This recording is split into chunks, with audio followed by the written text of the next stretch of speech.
এলো অশ্রু হয়ে। সে অজুহাত দেখালো যে কফি শপের গরম ধোঁয়ায় তার চোখে জল এসেছে।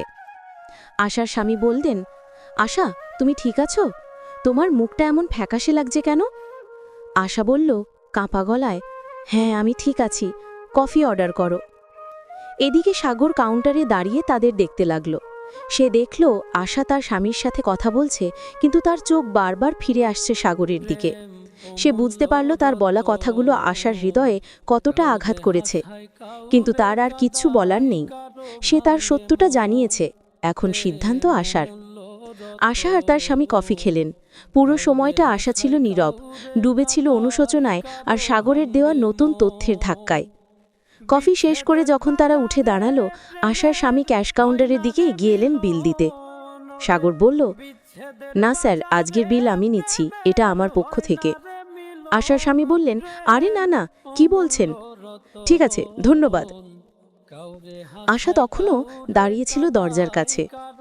যখন আশার স্বামী বিল মিটিয়ে সামান্য কথা বলছিলেন, সেই সুযোগে আশা নিঃশব্দে সাগরের কাছে এগিয়ে এলো। আশা বলল প্রায় ফিসফিস করে, আমাকে ক্ষমা করে দিও সাগর, আমি খুব বড় ভুল করে ফেলেছি, তোমাকে না জেনে কত খারাপ কথা ভেবেছি।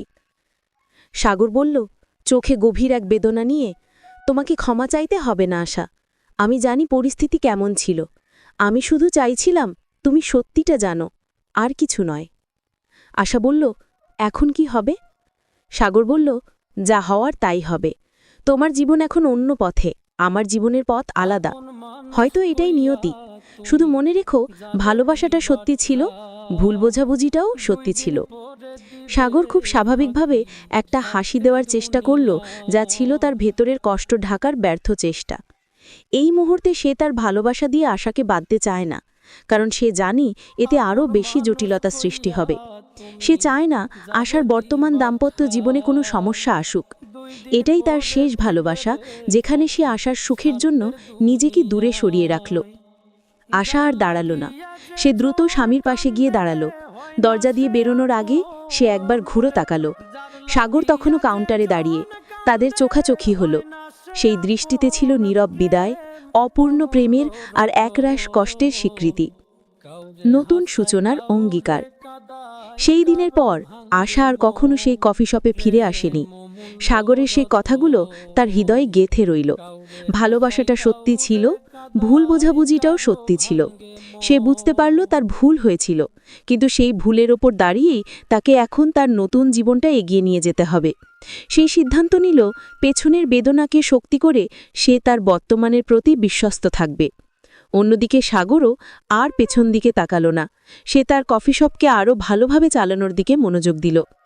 রাতের বেলা কফি কাপে চুমুক দিতে দিতে সে প্রায়ই ভাবে, নিয়তি তাদের ভালোবাসার গল্পটা হয়তো অসমাপ্ত রেখেছে, কিন্তু সেই ভালোবাসার স্মৃতিটুকুই তার জীবনের সবচেয়ে দামি সম্পদ। সে এখনও সাগরকে ভোলেনি, তবে এখন সেই ভালোবাসা নীরব, পবিত্র আর অদৃশ্য। জীবনের পথ হয়তো তাদের আবার কাছাকাছি নিয়ে আসবে, অথবা হয়তো নয়, কিন্তু দুজনের জীবনেই সেই একটি অপ্রত্যাশিত মোলাকাত একটা বড় পরিবর্তন এনে দিল, যা পুরনো ভুল ভেঙে দিয়ে নতুন করে বাঁচতে শেখালো। সুযোগ পাইয়া সেই মানুষটাই